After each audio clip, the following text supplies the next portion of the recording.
Bonsoir à tous et bienvenue dans Une semaine dans le monde. Retour sur ce qui a dominé l'actualité de cette semaine avec à mes côtés ce soir Patricia Lémonière, grand reporter, spécialiste des questions internationales. Bonsoir Patricia, je rappelle votre dernier ouvrage Géopolitique du Sahel aux éditions PUF. À vos côtés Ziad Limam, directeur du mensuel Afrique Magazine. Bonsoir. Bonsoir Ziad, et je le rappelle à la une du mois de mars d'Afrique Magazine, les matières premières du continent africain. Face à vous, Jean-Christophe Ploquin, rédacteur en chef, éditorialiste à La Croix. Bonsoir Jean-Christophe. Bonsoir. À la une de ce vendredi, notamment les municipales ici en France. Deuxième tour donc ce dimanche, mais on n'en parlera pas davantage ce soir puisque silence électoral oblige.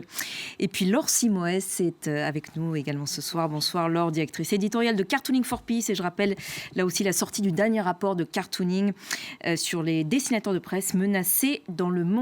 Au sommaire donc ce soir de notre émission, la poursuite des frappes sur l'Iran. Israël affirme que le pays n'a plus la capacité d'enrichir de l'uranium ni de fabriquer de missiles balistiques. La riposte iranienne se poursuit toutefois sur les pays du Golfe et c'est un choc énergétique qui se profile après la frappe sur le complexe gazier qatari de Ras Laffan en réponse à la frappe sur le site iranien de South Pars. Les frappes israéliennes qui se poursuivent aussi sur le Liban où la situation humanitaire est préoccupante. Plus d'1 million de déplacés, soit un habitant sur 5. Jean-Noël Barrot s'est rendu sur place. Il est aujourd'hui en Israël. Tentative de médiation pour des négociations directes Liban-Israël. Nouvelle panne électrique générale à Cuba cette semaine, la 6e en près d'un an et demi. Le réseau électrique a depuis été rétabli sur l'île, mais les États-Unis continuent d'accentuer la pression sur le gouvernement castriste, espérant le voir tomber.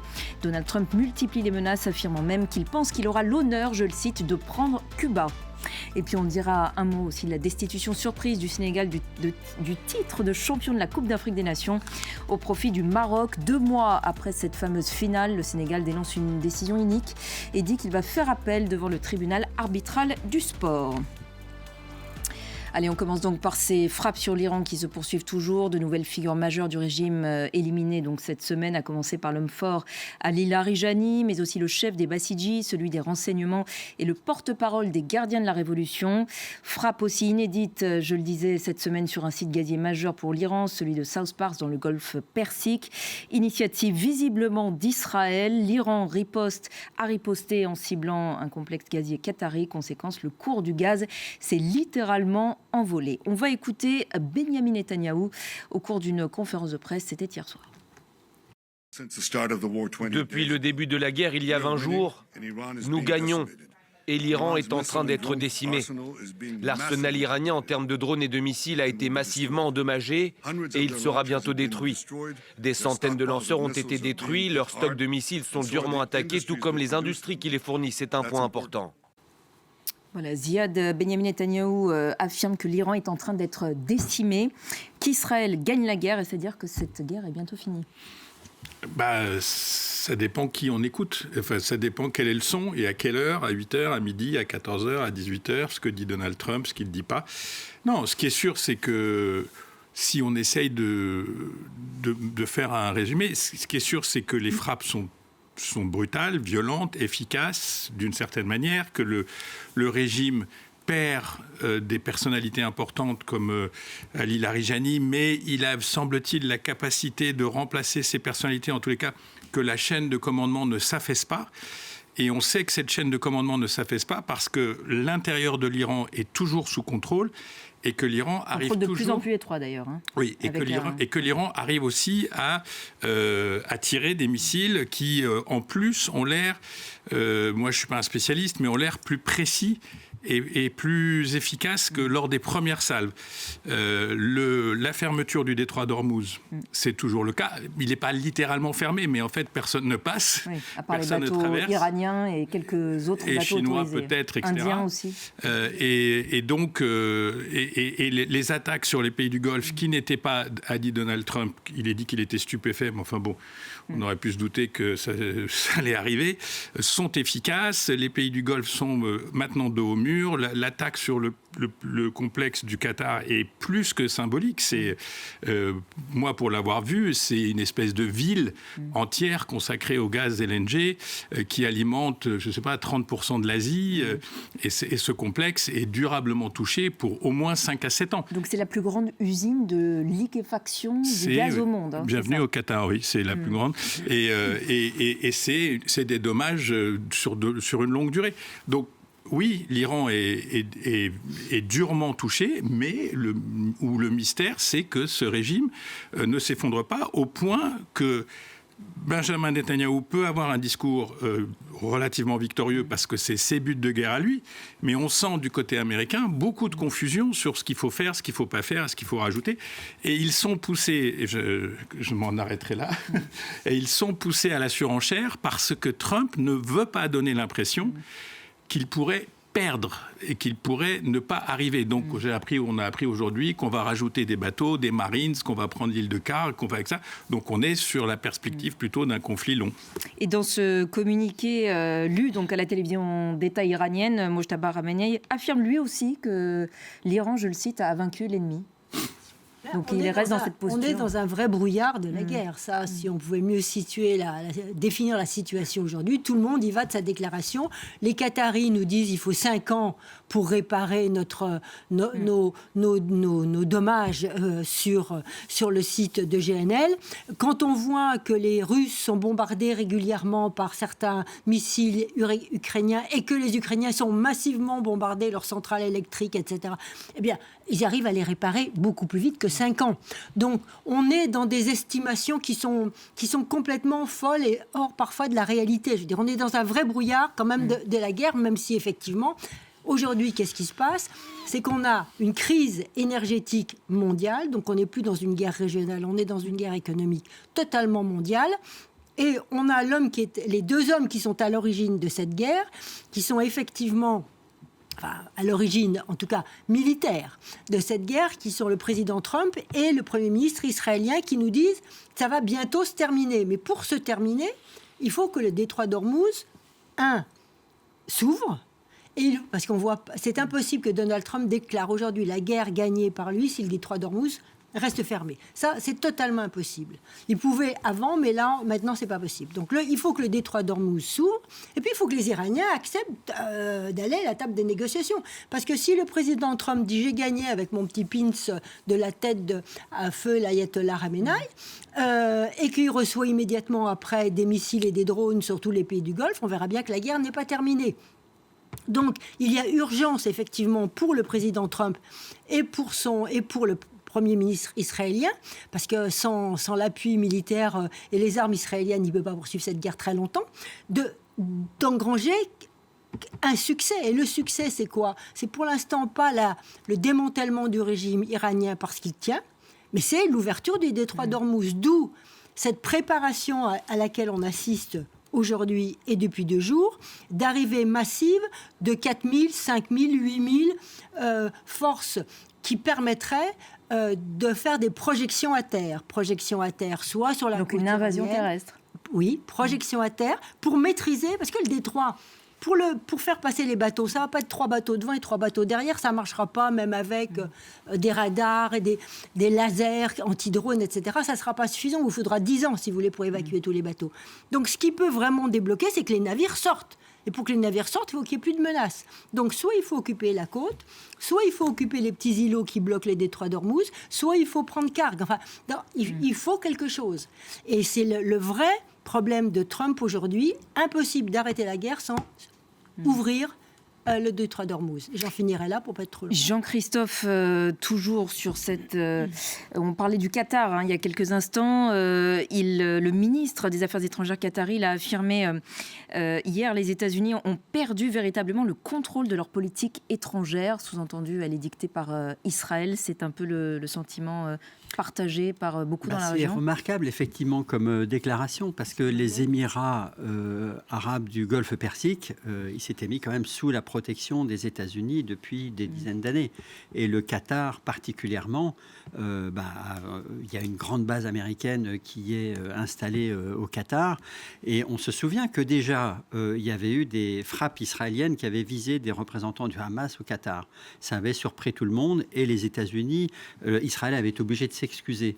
Mais déjà, ça montrait que quand même les États-Unis étaient un protecteur quand même entre parenthèses. Et là, c'est encore plus vrai. Enfin, on voit que le Qatar finalement est embarqué dans la guerre malgré la protection américaine dont il bénéficie. Donc, il y a quand même ce parapluie américain sous lequel les Émirats du Golfe et l'Arabie Saoudite ont pensé pouvoir vivre depuis des années, qui montre qu'il y a quand même des trous très importants. Est-ce que ça remet ensuite en cause la diplomatie générale de ces États ? Est-ce que vraiment ils vont avoir les moyens de se tourner vers d'autres parrains que les États-Unis ? Probablement non.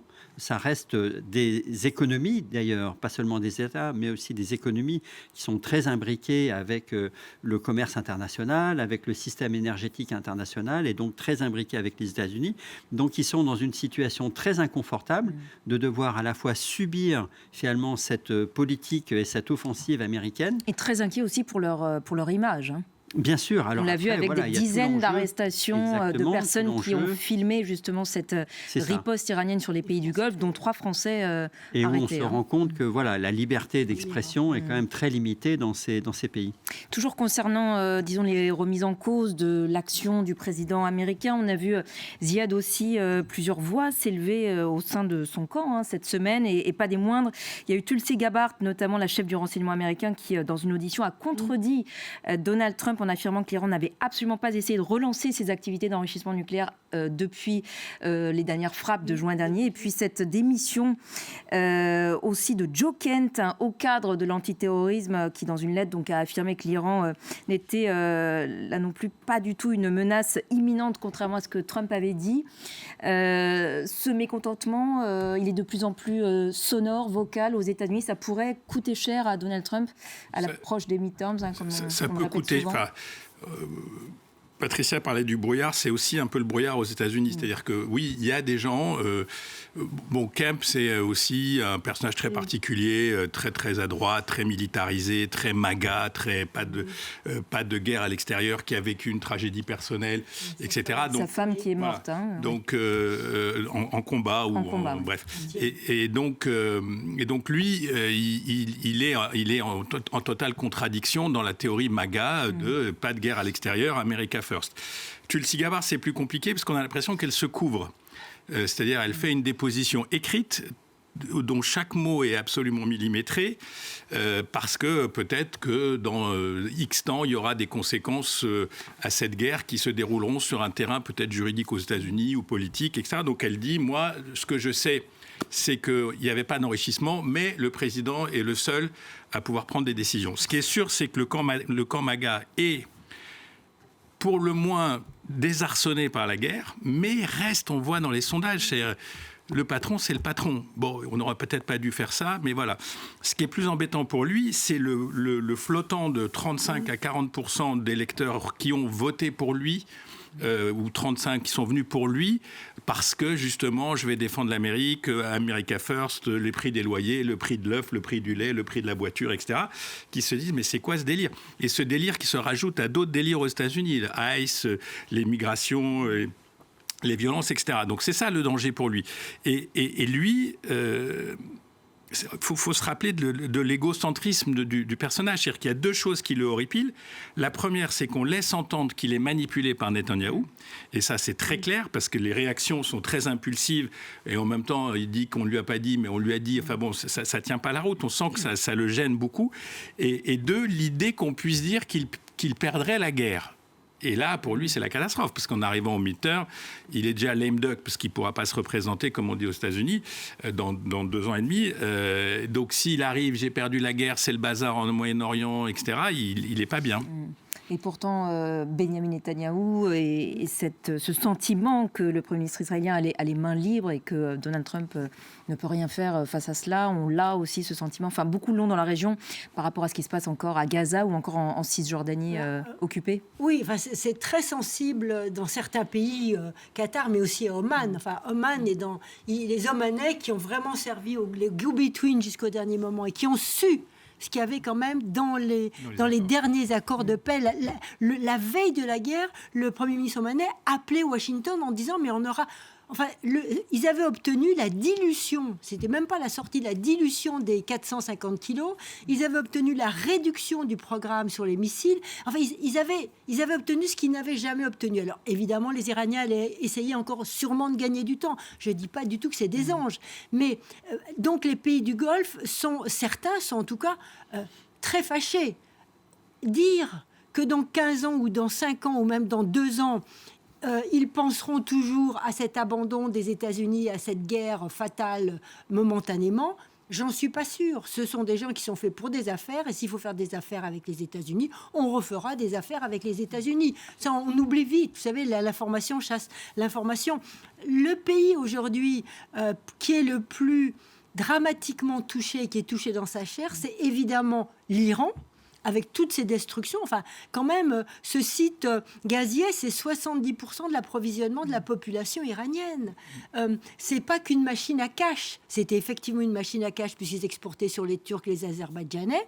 Enfin, la machine à cash, c'est l'île de Karg sur laquelle Donald Trump veut essayer d'envoyer ses hommes, si tant est qu'il y pense vraiment. Et qu'il menace de frapper à nouveau. Voilà. Mais l'autre pays martyrisé, c'est le Liban. On va y venir. Et donc, vous voyez, c'est ces pays-là qui sont le plus touchés. C'est le peuple iranien, c'est le peuple libanais.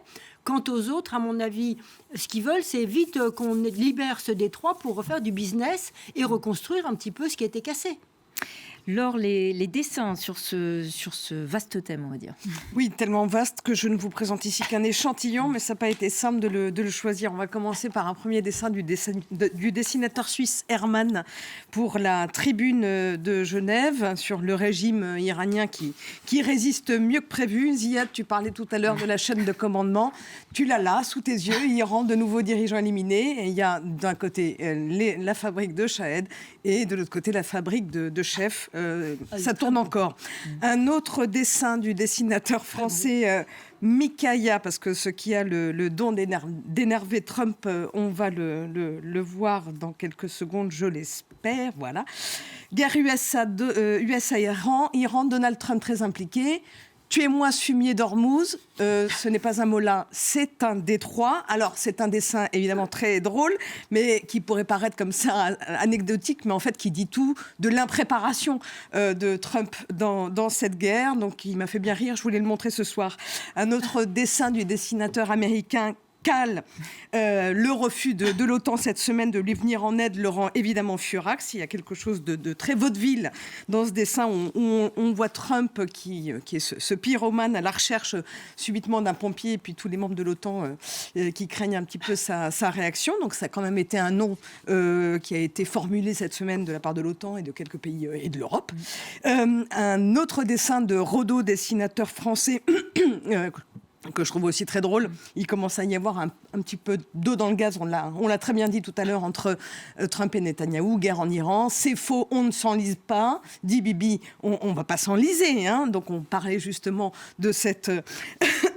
de cette influence ou de cette manipulation par Israël de l'administration Trump qui est de plus en plus critiquée en interne. Et puis pour terminer, ce dessin aussi, cette petite pépite de la dessinatrice allemande Land Schulz, puisque sur justement les conséquences mondiales de ce risque de choc pétrolier qu'elle représente ici avec beaucoup d'humour. Moi aussi, je suis une victime de guerre, dit peut-être ce Français ou cet Allemand à la pompe.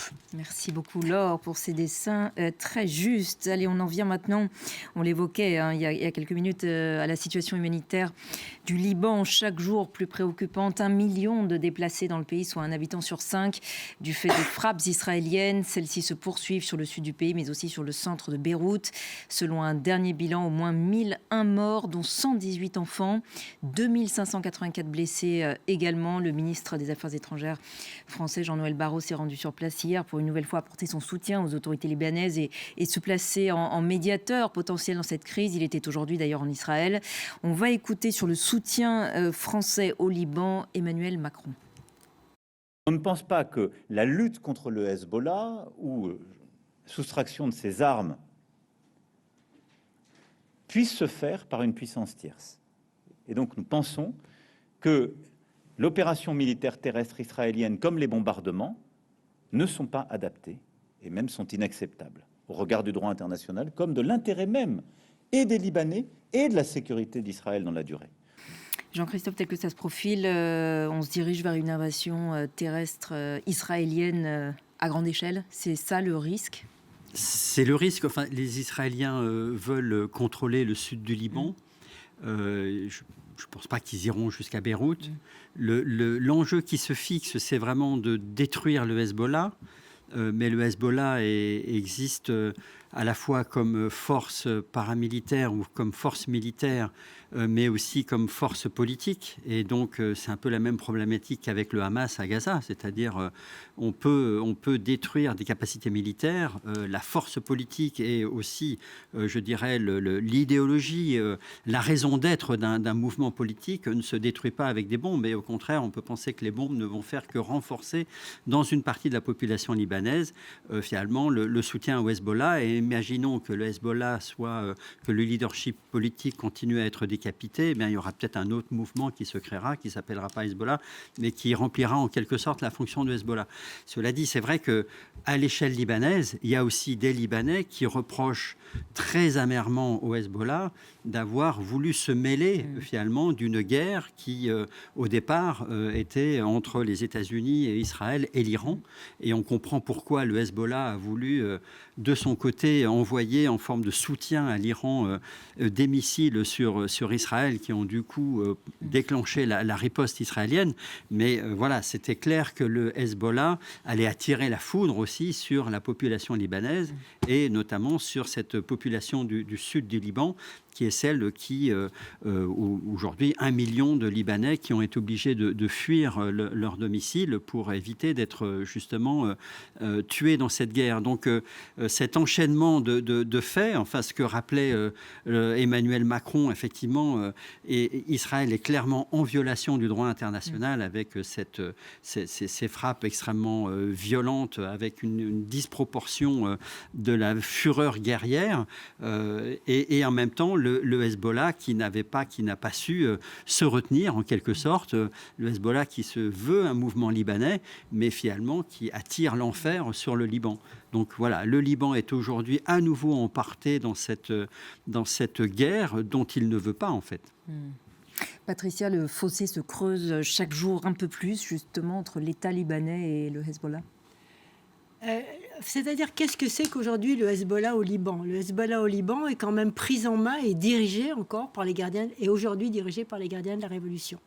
Je crois qu'au début, avant même qu'il rentre, qu'il frappe le lendemain, pratiquement le surlendemain de la guerre, il y avait des dirigeants du Hezbollah qui avaient certifié au gouvernement libanais qu'ils ne rentreraient pas dans cette guerre. Et puis, Téhéran a décidé autrement, il a fallu s'exécuter.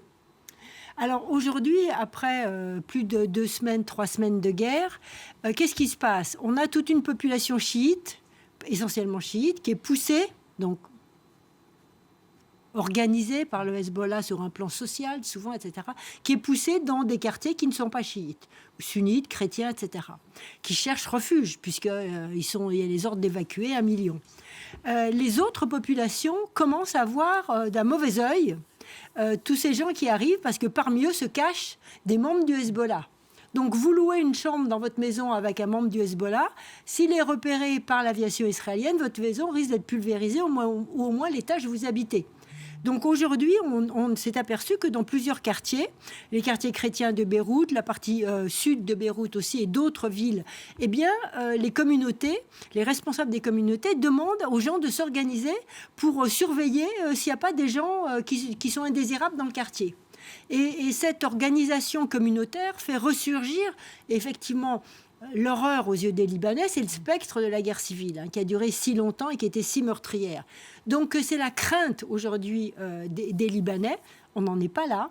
mais c'est quelque chose qui monte. Et Israël, en jouant les apprentis sorciers, en poussant tous ces gens-là à déménager, pourrait bien totalement fragiliser et détruire de l'intérieur pratiquement le Liban qui a bien du mal à exister.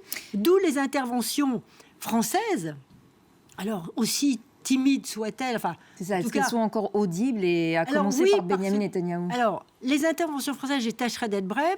Benyamin Netanyahou, on sait, est en froid avec le président Macron, mais le président Macron est quand même le seul qui peut parler à toutes les communautés au Liban. Donc, à un moment donné, il est utile. Même si, depuis qu'il a reconnu la Palestine, il est en somme sur la liste de Barré, mais enfin, il le prend quand même au téléphone, Benyamin Netanyahou. Et donc, la France, qui a cette capacité de parler aux communautés, pense au jour d'après et pousse à ce que le Liban, le général Aoun, a quand même accepté de dire qu'il pouvait engager des négociations directes avec Israël, ce qui est du jamais vu. Donc il y a des petits pas qui sont faits pour le jour d'après. Pour l'instant, on n'en est pas au jour d'après, on est au jour dedans, au jour de la guerre. Et le gros risque, effectivement, c'est que le Hezbollah n'a pas dit sa dernière partie, on pourra parler de son désarmement, et c'est surtout le risque communautaire. Un effondrement total du Liban, c'est possible, Ziad? Il commence à cumuler quand même. Oui, c'est possible. Un pays ne disparaît pas totalement comme ça, mais l'effondrement de l'État libanais, c'est pas totalement exclu. Que ça soit le risque confessionnel, que ça soit... je ne sais pas si... parce qu'on a souvent, quand on est sur les plateaux ou quand on parle, 1 million. Mais c'est dingue. Le chiffre une personne sur 5. Oui, le chiffre c'est ça, à l'échelle du pays, cette crise humanitaire est colossale. C'est-à-dire, on n'imagine pas comment ces gens vivent, comment ces gens s'alimentent, comment ces gens se soignent. C'est vrai que ça pose des problèmes j'allais dire, de sécurité dans certains quartiers qui sont très marqués identitairement. Mais le Liban a aussi changé. C'est-à-dire que c'est pas aussi simple. C'est pas que des communautés qui se parlent pas. Il y a des alliances. Il y a quand même des solidarités. Et puis il y a des alliances politiques aussi qui se sont créées au fil des années. Par exemple, on l'a déjà dit, entre une partie des chrétiens et une partie des chiites. Donc c'est pas aussi, c'est pas. Ce qui est terrible, c'est que c'est vrai que les Français font ce qu'ils peuvent avec quand même des discours un peu... Enfin, il n'y a que le président qui arrive à parler. Le ministre, il est gentil. J'ai amené des sacs de lait. Je vais essayer de faire en sorte que ça aille mieux. Mais bon, c'est terrible. Ce qui est fou... C'est les ONG qui prennent beaucoup le relais. Oui, non, mais ce qui est fou, en fait, c'est le coût humanitaire de ces guerres. Et quand même, il y a une méthode de guerre israélienne qu'il va falloir... Enfin, je veux dire, on ne peut pas rester silencieux en disant, oui, c'est vrai, vous voulez détruire l'appareil du Hezbollah. Très bien, Israël, le nord du pays, on comprend. Mais quand on voit les images de Beyrouth, quand on voit une ville comme Nabatieh qui est totalement vidée de ses habitants, une ville comme Tyr qui est totalement vidée de ses habitants, c'est dingue. Et de dire qu'on va résoudre le problème du Hezbollah comme on n'a pas résolu le problème du Hamas à Gaza, c'est ça qui est fou. C'est-à-dire la guerre totale qui fait du bien à Netanyahou dans les sondages. Il est de nouveau en pleine forme, il va aux élections, le sauveur d'Israël, il parle à son opinion publique qui n'a besoin que d'une chose, c'est d'être rassuré. Oui, c'est ça fait consensus pour le coup. Et surtout qu'on efface les complexités de ce qui les entoure. Mais les complexités de ce qui les entoure, c'est les Palestiniens, 3,5 millions en Cisjordanie et 2 millions à Gaza. C'est la possible, c'est ce que disait Patricia, le fait qu'on ait ouvert la porte d'une possible discussion d'État à État, c'est une révolution mentale. Donc essayons peut-être cette porte. Non, j'ai appris aussi qu'aujourd'hui, ils ont bombardé la Syrie. Parce que les Syriens ont réagi. Alors justement, j'avais une question sur la Syrie, je ne sais pas qui va y répondre, mais selon le quotidien de l'Orient le jour, il y aurait des pressions américano-israéliennes sur la Syrie justement pour, disons, la pousser à se mettre dans une position de confrontation avec le Hezbollah. Quelle lecture donner à cela? Il faut se souvenir que le pouvoir actuel, donc Ahmed El-Shara en Syrie, a été un adversaire du Hezbollah. C'est-à-dire que le Hezbollah défendait le régime de Bachar el-Assad que combattait Ahmed al-Shara. Mais là, il ne veut pas s'en mêler. Donc très clairement, ce sont des ennemis, on va dire. Ils se sont combattus par les armes, peut-être pas directement, parce que le Hezbollah n'est peut-être pas remonté jusqu'à la poche d'Idlib, mais en tout cas, le Hezbollah a vraiment combattu, et on estime même qu'à un moment donné, le régime de Bachar el-Assad, on remonte là à plusieurs années en arrière, n'a tenu que grâce au Hezbollah, qui était vraiment sur le terrain, et c'était lui qui se battait plus que les soldats de Bachar el-Assad, les soldats syriens de Bachar el-Assad. Donc le Hezbollah est vraiment un adversaire, le Hezbollah chiite est un adversaire des anciens djihadistes qui sont aujourd'hui au pouvoir en Syrie. Après, je pense que Ahmed El-Shara a montré depuis qu'il est au pouvoir justement pas mal de pragmatisme. On sent qu'il cherche notamment des alliances, alors peut-être un peu avec les États-Unis, mais surtout avec l'Arabie Saoudite, avec d'autres puissances sunnites, des pays sunnites de la région. Il espère que de l'argent va arriver. Et si ça doit passer par une forme de neutralité vis-à-vis d'Israël, pourquoi pas? Et d'ailleurs, finalement, quelque part, les Assad, à un moment, ils ont essayé de faire la guerre à Israël en 67 et en 73. Ensuite, ils n'ont plus bougé parce qu'ils savaient qu'ils étaient en déséquilibre et que le combat serait en leur défaveur. Donc Ahmed El-Shara, oui, est très prudent aujourd'hui vis-à-vis d'Israël et de fait, il ne fait plus partie de cet axe chiite qu'on appelait auparavant et qui, de Téhéran jusqu'à Hezbollah, passait notamment par la Syrie et par le régime de Bachar el-Assad. Ahmed El-Shara ne fait pas du tout partie de cet axe-là. Il n'a aucune raison de soutenir l'Iran aujourd'hui. Oui, d'autant qu'il a... Alors là, je suis entièrement d'accord avec ce qui vient d'être dit, mais la Syrie reste effectivement l'axe. Et si le Hezbollah s'est bien ressourcé et réarmé, c'est malgré tout qu'El-Shara ait pris le pouvoir, c'est parce qu'il reste en Syrie et surtout en Irak. Des chemins, et vous savez, dans le désert, tout passe, hein, et dans les montagnes, tout passe. Donc, il reste des chemins, il reste des intermédiaires, et effectivement, les Américains et les Israéliens aimeraient que les Syriens soient plus vigilants sur ces fameux axes désertiques où tout le monde y va avec son automobile la nuit chargée, non pas de tomates, mais chargée d'autre chose. Donc, mais là, El-Shara, il est pris entre deux feux depuis le début. Et puis, il ne faut pas oublier qu'il a aussi une forte communauté qui n'est pas chiite au sens iranien du terme, mais qui est, non pas la communauté des Druzes, la communauté à laquelle appartenait, pour faire simple, l'ex-président Assad. Donc, c'est une communauté qui est proche aussi quand même des chiites. Donc les Alaouites. Les Alaouites. Donc, il ne veut pas se les mettre à dos non plus. Donc, lui, il a ses problèmes communautaires, il veut effectivement rester en dehors, mais la Syrie reste quand même un panier percé. Laure, les dessins sur ce thème du Liban. Oui, sur ce thème du Liban, je vais vous montrer 2 dessins, enfin 3 dessins en tout, mais 2 dessins qui nous viennent de Syrie, ce qui prouve quand même que les dessinateurs syriens surveillent de très près ce qui s'y passe.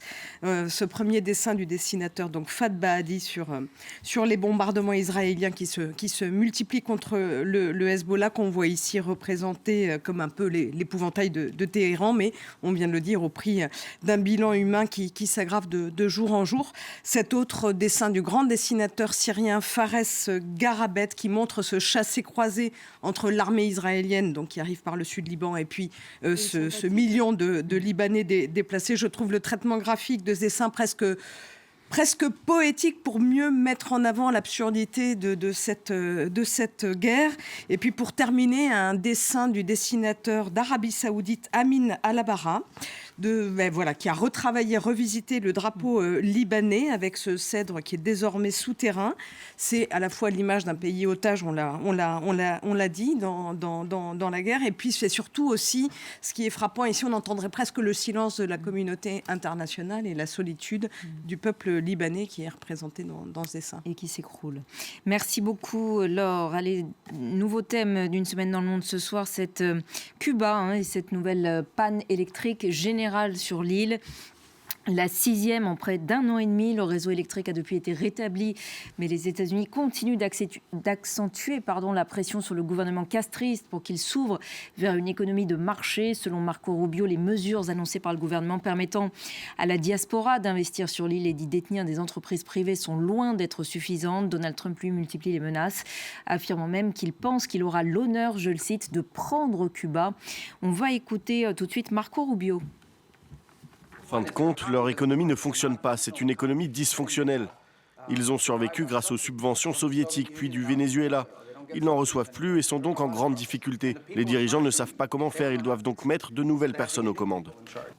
Bon, Ziad, les États-Unis qui n'ont rien d'autre à faire dans le monde. Il a quand même oublié dans sa phrase quelque chose d'assez important. Hein. On n'est pas obligé d'être sympathique avec le régime communiste cubain, mais ils sont sous embargo depuis 40 ans ou 50 ans. Donc de dire l'économie ne fonctionne pas, oui, c'est une économie sous embargo permanent depuis presque un demi-siècle. Et au bord du gouffre, hein, on peut le dire. Oui, oui. C'est-à-dire que déjà, le communisme, c'est pas terrible pour... on s'est rendu compte que grosso modo, les régimes, en tous les cas, de nature, le mot est un peu galvaudé, mais de nature stalinienne, ça marche pas. Ça crée pas de l'emploi, ça crée pas de l'initiative, ça crée rien. Mais c'est une histoire tellement complexe, Cuba, et tellement tragique. C'est-à-dire que les Américains qui donnent des leçons alors qu'ils ont pillé cette île avec des dictateurs. Bon, je sais bien que ça remonte à un certain temps, mais ils ont quand même pillé l'île. Ils ont pillé l'île. Ils ont mis un dictateur qui leur servait de boîte à lettres pour les dollars, etc. Donc la révolution, elle n'est pas venue non plus de totalement nulle part. Donc tout ça, c'est toute une histoire. Ce qui est sûr, pour simplifier, c'est que l'embargo existait, que le régime est à bout de course cubain. Qu'il y a le blocus énergétique depuis la chute de Maduro au Venezuela. Mais que le blocus énergétique, encore une fois, on utilise des armes qui sont extrêmement violentes pour des populations civiles. Je ne sais pas si vous imaginez, toute l'île est au ralenti absolu. C'est-à-dire les bagnoles, les usines... Et plus de tourisme, d'ailleurs. Voilà, ça, on n'en parle plus. Mais la vie quotidienne sans essence et sans énergie, c'est pas possible.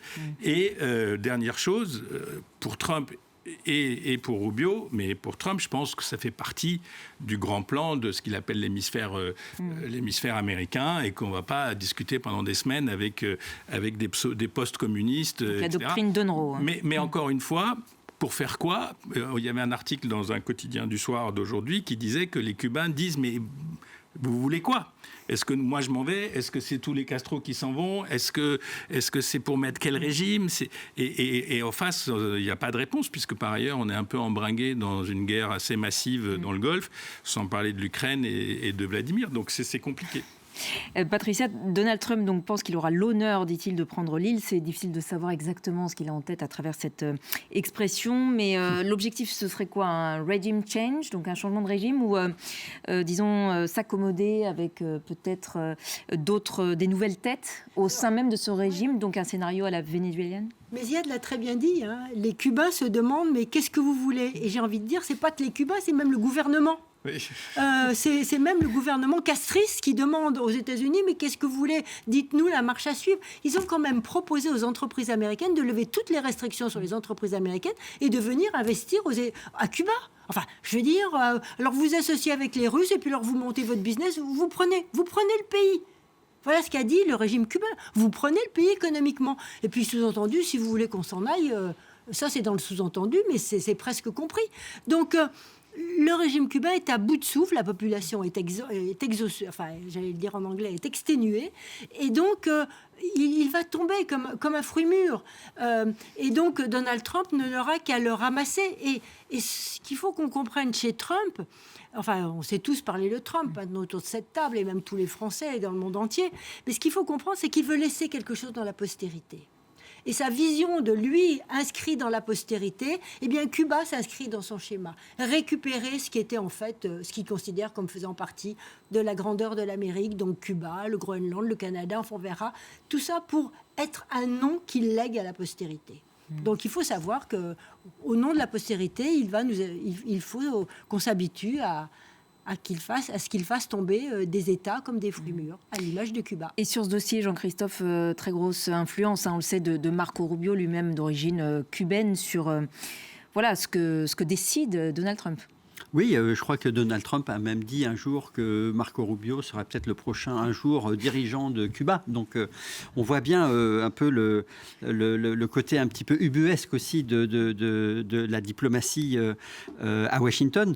Je pense que l'une des choses que craignent aussi les États-Unis, paradoxalement, ils veulent le changement de régime à Cuba. Mais ce qu'ils ne veulent surtout pas, c'est des millions de Cubains qui arrivent en Floride. C'est ça, en termes de timing, là aussi, par rapport au midterm, ce serait voilà, ils veulent absolument pas qu'il y ait un exode de Cubains, parce qu'effectivement, alors pourquoi maintenant, alors qu'ils sont occupés par ailleurs ? Parce qu'ils sont dans le paradoxe, et parce que c'est une administration qui ne planifie peut-être pas assez ses priorités et qui veut jouer plein de cartes en même temps. Là, aujourd'hui, on estime que le PIB par habitant de Cuba, il est égal à celui de Haïti. Donc on imagine le niveau de détresse humanitaire dont parlait Ziad tout à l'heure. Et il y a des gens qui n'attendent qu'une chose, c'est de pouvoir partir. Alors soit vers les États-Unis, vers le Canada, mais voilà. Et ça, hors de question pour l'administration Trump. Donc ils sont pris dans une espèce de contradiction. Oui, c'est à la complètement fois paradoxal. faire tomber le régime, mais il faut surtout que les Cubains ne s'en aillent pas. Et c'est peut-être pour ça qu'on voit effectivement à la fois leur message de dire on pourrait peut-être juste changer la tête et ensuite on continue avec d'autres qui sont ici de l'île.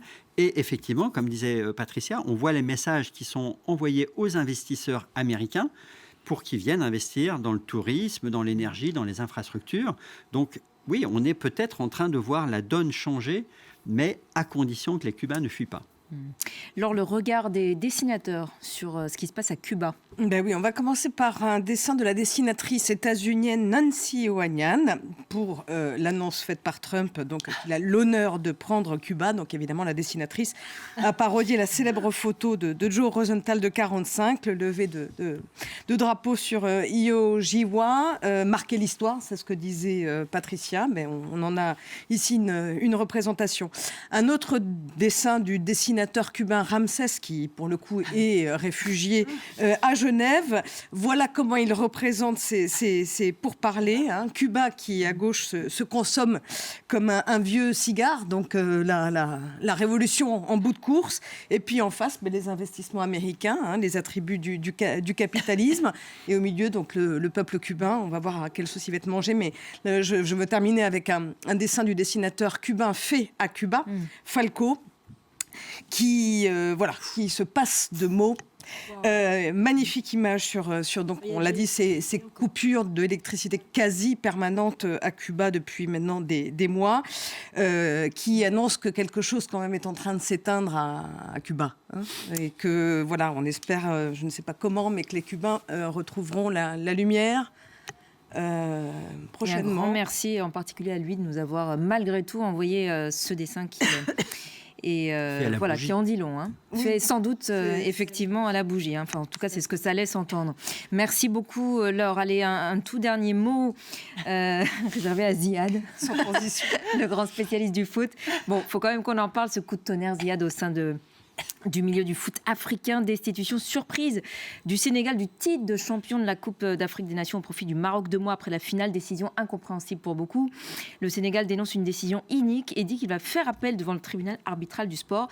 Qu'est-ce que vous en avez pensé ? Alors, c'est un sujet extrêmement difficile. Beaucoup de réactions sur le continent africain. On essaie de se tenir à équidistance, en particulier quand on a des amis au Maroc et on a des amis au Sénégal. Et que ça génère une... Ouais, enfin, ça génère plus que de la passion. Il y a dans les réseaux sociaux quelque chose qui ressemble à de la violence, quand même. C'est pas juste. On a un coup de chaud. Il y a tout un discours qui se structure de part et d'autre, etc. Sur les réseaux, en tous les cas. Qui est assez négatif. Il y a quelque chose de stupéfiant. C'est-à-dire, il y a très peu de précédents. En tous les cas, il y a zéro, sauf si je me trompe, de précédents d'une compétition nationale, internationale, que ce soit la Coupe d'Afrique, la Coupe d'Europe, la Coupe du Monde. On n'a jamais vu ça. C'est une situation qui est pénalisante pour tout le monde. C'est-à-dire que c'est pénalisant pour le Sénégal, qui perd pour le moment sa coupe. C'est pénalisant pour le Maroc parce que je pense que ils ont gagné sur tapis vert, mais quand on gagne sur tapis vert, on ne gagne pas. Et donc, tout le monde a perdu. Et c'est pénalisant pour le foot africain et pour la CAF parce que l'image qui est renvoyée est une image... à mi-chemin de quelque chose de chaotique, etc., de pas préparé. Il y a tous les soupçons de complot de part et d'autre. Tout le monde a sa théorie du complot, que tout ça est vérolé, tatati tatata. Et il ne faut pas oublier aussi que cette compétition, maintenant, elle est en mondiovision. C'est-à-dire, c'est nouveau. Depuis une dizaine d'années, disons, en tous les cas, avec la Côte d'Ivoire, il y a 2 ans et demi, et avec le Maroc, les 2 dernières CAN ont été projetées dans le monde entier avec des dizaines ou des centaines de millions de téléspectateurs qui ont donc vu ce dernier match, cette dernière finale, absolument surréaliste, le dernier quart d'heure de dingue qui entraîne tout ça. Alors, on pourrait prendre tous les arguments juridiques des uns et des autres, ils ont tous tort, ils ont tous raison en même temps. Et donc, Pour conclure, Tout le monde va... Deux perdants. Deux gagnants ou deux perdants? Deux perdants. Moi, je pense que c'est deux perdants pour le moment. Tout le monde va... Enfin, les Sénégalais vont aller au tribunal arbitral du sport, qui est une institution peu connue, mais assez puissante, qui va fixer la jurisprudence. Parce que maintenant, il faut aussi fixer une jurisprudence. Est-ce que c'est possible 2 mois après ou pas? Et on suivra ça bien évidemment ensemble. Merci beaucoup Ziad, Patricia, Jean-Christophe et Laure, et merci à tous les dessinateurs pour leur contribution à l'émission du jour, à retrouver sur notre site internet. Restez avec nous sur France 24, l'information revient dans quelques minutes.